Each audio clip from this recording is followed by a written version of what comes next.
Andy Winnick, 356 Duchesne Court. I'll speak later on the question of the EIR, but I just wanted to make a couple of general comments on the affordable housing before that. First of all, the prior speaker obviously has not read, although it is available, the income levels. Low-income housing will go up to $60,000 for a family of four. So I'd like to find out how many starting teachers at Claremont are earning $60,000. I think you'd find it's rather few. So indeed, if you look at the income levels, if you look at what a new English professor is hired at the colleges, if you look at what a groundskeeper is hired at the schools, if you look at what a new policeman is hired at, if you look at what the retail sales clerks are hired at, if you look at a large part of the people who serve our community, they qualify. That's a fact. This imagery that somehow we're going to be reaching down into the pits of people, in the East LA and West LA and so forth, while I would welcome them here, that's probably not indeed reality. So I think this issue of who you're talking about really is insulting to most of the people in our community, to a very large number of people in our community who would indeed qualify for that housing. Second, as far as congestion goes, we're talking about 45 units.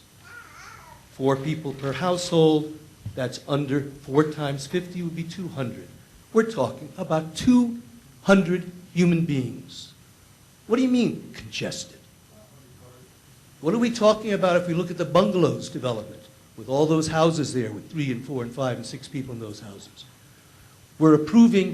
We are talking about approving a large number of condos along Baseline, exactly the same distance from the freeway where the stone houses are, with more units and more people, and without the protections that we'll talk about later in terms of some of the environmental impact.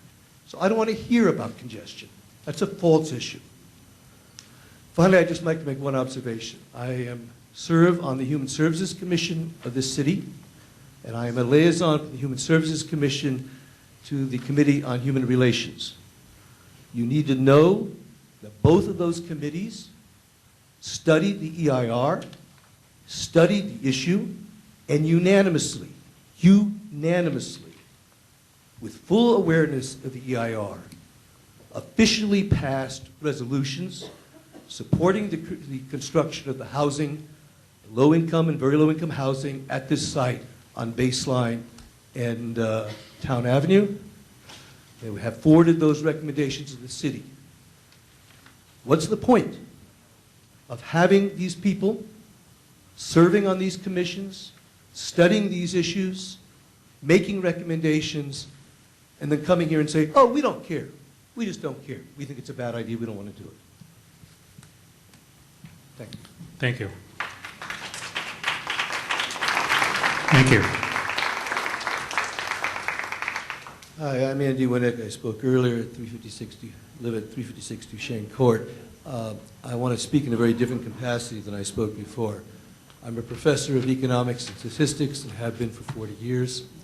I developed the first program in environmental economics ever offered at the University of California, Santa Barbara. I was part of the group that formed one of the first environmental studies programs jointly with the sciences and the other social sciences of that university. I began and chaired the environmental studies program at Antioch College for some 12 years, and I've been teaching and working in this area for about 30 or 40 years, and I'd like to speak in that capacity, please. First of all, I'd like to mention a couple comments with regard to the nature of the study that was done and the gross inadequacy of it. This business of the 840 measurements, 840 per million on health, one needs to understand where that came from and some of the basis of it. It is not specific to that site. It is based upon a generalized study, and it is encompassing a grid area of some 2.2 kilometers. A meter is a bit longer than a yard. We're dealing with something better than 2,500 feet. So we're not talking about something that close. We're talking about a generalized area. That is, that level of pollution is as true, 2,500 feet, on either side of the freeway as it is 100 feet. That is, they can't differentiate between it. The study simply is not specific enough to do that. So if we're going to say that that level of pollution, or that level of risk of cancer, is sufficient to deny the building of property for this project, then we should tear down all the housing within 2,500 feet of either the 210 or the 10 all the way through Claremont, which is obviously silly and is not going to happen. We certainly should not be approving the housing that is going on in the other two sites along Baseline Corridor. But that's also not going to happen. We've talked about the state law with regard to schools. It's a problem, but Chaparral and Condit both fall within 2,500 feet. So they're right there. Are we going to close those two schools? I sincerely doubt it. And we wouldn't even talk about the schools down by the 10. The point is that we're going to have to deal with the reality that you are not going to have a clear burning, clear earth process of tearing down all housing in LA County, 2,500 feet on either side of every freeway in LA County. That's simply absurd. It's never going to happen. So the question is, what are we going to do about it? And the answer is we're going to have to do two things about it. One, lower the risk of the air pollution by addressing air quality. Now, some people mock that, but the reality is the air quality is significantly better in this area than it was 25 or 30 years ago or 40 years ago, despite vast increases in cars and vast increases in population. We have done something about it. It's not adequate, certainly not adequate. I spent 10 years of my life directing a university in Germany. Ford builds cars in Germany. The cars they build in Germany, aside from getting 40 to 50 miles per gallon, produce as little as 1/4 of the pollution that some of our cars produce here. We're struggling to get 30 mile per hour gas standards. They've got 40 and 50 mile an hour gas stations, and Ford's building the cars. They're just not selling them here. My point is there's lots we can do to reduce the pollution, and we need to do it. But blocking this one housing development as if that's going to solve the problem or we're going to save these people is absurd. Now, the other thing we could do aside from, and we personally, the city does not have much control over the diesel standards which are being addressed and the car emission standards which are being addressed, and hopefully if we get a different administration that has some sense about environment, we'll begin to get some stuff done at the federal level as well. But at any rate, the second thing we can do is we can mitigate. But I want to point out a fact that was basically referenced in an earlier comment, and that is that if we do the mitigation we're talking about, an extra sound wall, extra and denser trees, filters on the housing, the people living in this unit will be safer than anybody else in the city of Claremont.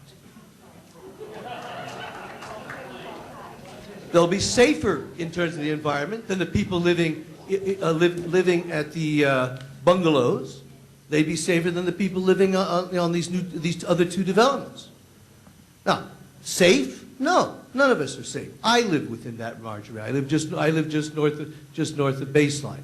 My point is, I would suggest to City Council that if we are going to be seriously concerned with the safety and well-being of our citizens, that we start thinking about a plan, a conscious plan, to be doing very dense building of growing of trees. I mean, for example, you could use cypress trees that are touching each other and create a solid green wall, 40, 50 feet high.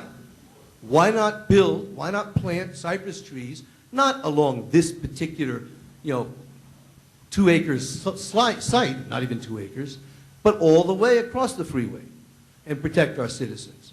If we think that having, better filters and air conditioning, maybe the city should be subsidizing and offering loans to all of our citizens who live along the freeway to allow them to breathe and sleep with clean air. But to somehow use this EIR issue as if we should focus only on stopping affordable housing and ignore everybody else is, I think, simply reprehensible.